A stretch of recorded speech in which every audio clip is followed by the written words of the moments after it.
Good evening, guys.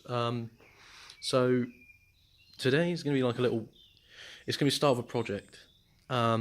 This is really weird because I'm looking at my cam. Oh no, oh fucking hell. Anyway, I'm looking at myself on the camera, which is really weird because it makes it look like I'm not looking at the camera. But if I look, there you go. Anyway, so with my Land Rover, I've had it on the road. I had it on the road for about a week. And it wasn't very good. It was quite slow, and it was pretty gutless going up hills. So I went and bought a new engine. It's under here. I'll do a little reveal. It's nothing special. It's just quite big, and it's going in there. But today is the start of the project, and we're going to be sorting it out. My mate John's coming over with his Hilux, and we're going to start ripping stuff out for the engine so we can pull the TDI out and then fit the new engine. And my cat's just turned up. Buzzy. So yeah, when he gets here, we'll be setting GoPros up, time-lapsing everything, and it's going to be sort of an in-depth sort of project that we're going to be doing over a long period of time because I've still got to get all the parts, and they're not exactly cheap. This weekend we're going to the 4x4 Expo and picking up the flywheel and adapter plate so it will fit in with the R380 gearbox that's in the Land Rover. Hopefully find some other goodies there as well, and hopefully talk to a few companies about possibly sponsoring the build. You know, if you get this, you hook a boy up. Light bars, I want to need them because they're quite expensive, and I've just spent all my money on the engine. So without further ado, I'm gonna reveal the engine and do some B-roll. Basically, a pro filmist person now. So hopefully you will recognise it. It's a common swap for the Land Rover. It's not a Cummins. Before anyone thinks about it, I don't go for boat anchors in an engine, but we'll get the engine out and have a wee looky.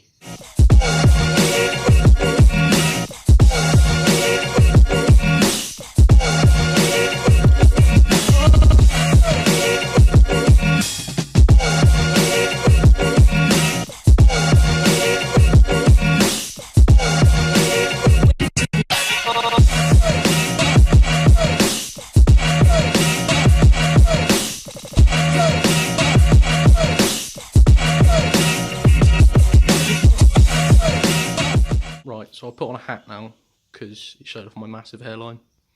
I'm quite self-conscious of that. Leave me alone, please don't hate me. Anyway, so as you can see, it's a 606, which we're going to be putting in there. It's a one out of an Ultra 4 buggy, I think, or a winch truck. So it's running quite a bit of horsepower, so I'm going to have to rebuild gearbox, and well, that's a lot of double chin you can see. Fuck it now. Anyway, so the gearbox is going to have to be uprated, drive shafts. I'm planning on getting the Gwyn Lewis Sumo bars for the front end, new brakes, because it's a disc kit all round, which is nice, because it means I can probably run it on the standard discs for a little while whilst I bed in the new clutch, which is going to be from Clutch Fix. K2 Fabrication are doing the engine mounts and alternator relocation bracket. So there's going to be lots of companies that I'm going to be working with when it comes to building this thing. I'm going to have to get custom fabricated intake pipes. I kind of want to try and run it with the snorkel as well, and with the possibility of running two snorkels, because one for the oil cooler and one for the actual intake, which would be nice. What else? I'm going to need some big intercooler.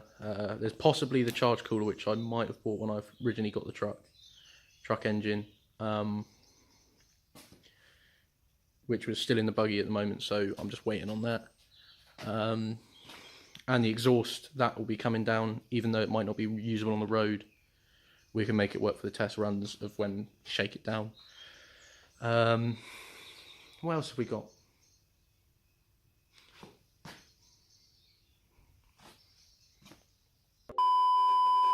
Sorry about that. I had a massive mental block then. So we're going to talk about the engine. It's from DT Engine Solutions. It's been played with by them. Only recently been rebuilt, 2 miles since a rebuilt, run up to temperature and all that sort of stuff.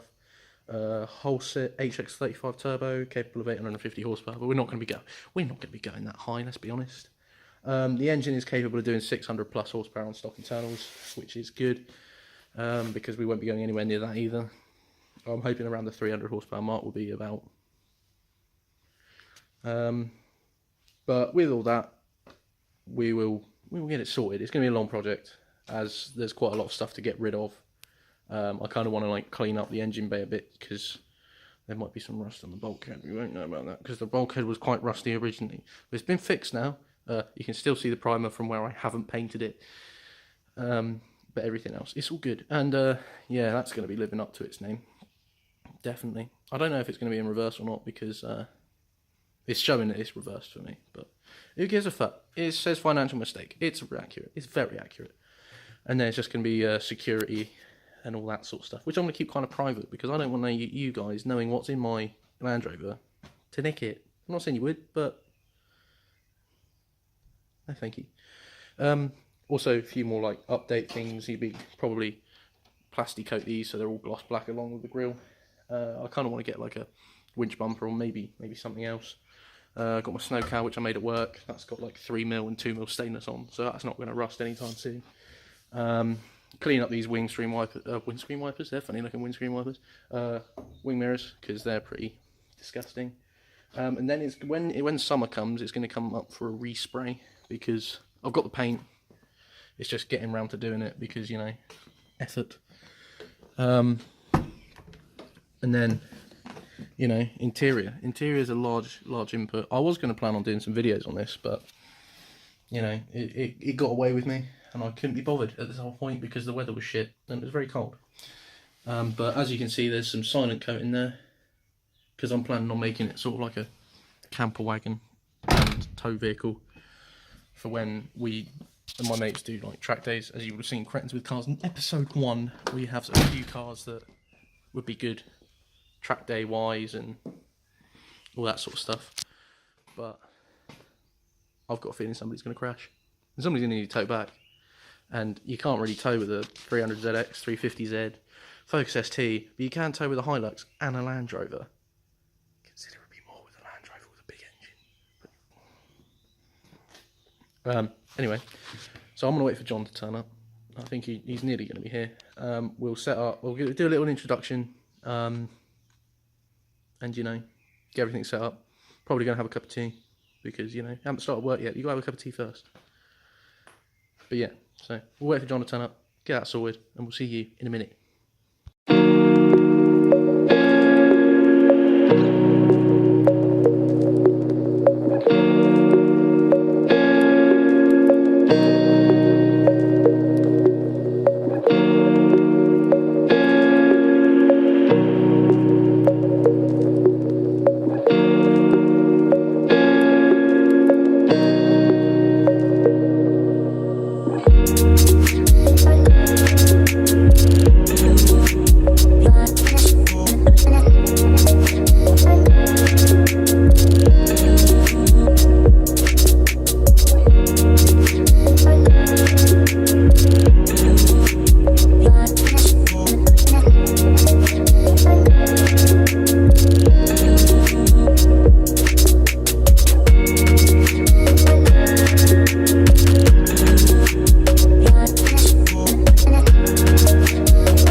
John's do it. John's my spanner monkey because I don't know what I'm doing.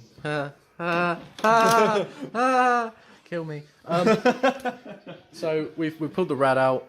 That's all down there. That's John. Yeah, there's a lot of crack on show. That was there. Pulled the bumper off. Pulled intercooler, air cleaner. You would have seen it on the time lapse anyway, but we're getting through it. What are you doing at the moment, John? Because tell the viewers what you're doing. I'm currently trying to disconnect the power steering supply off the power steering pump. Just trying to find a spanner small enough that fits. Typical Land Rover things, it's all rusted. So slowly but surely getting there.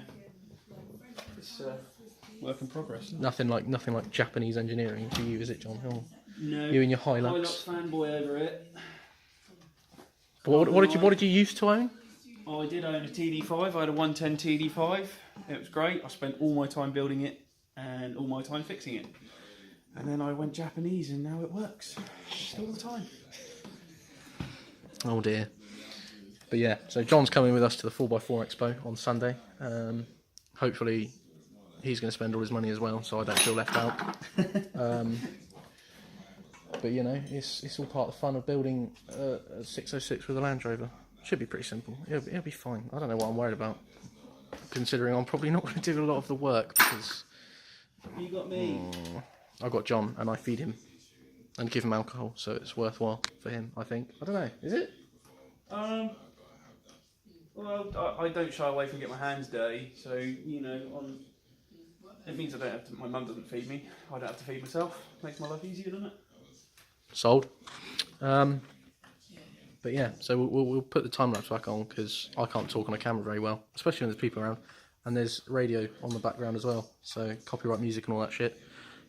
Time lapse. Go again. Ha.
There you go.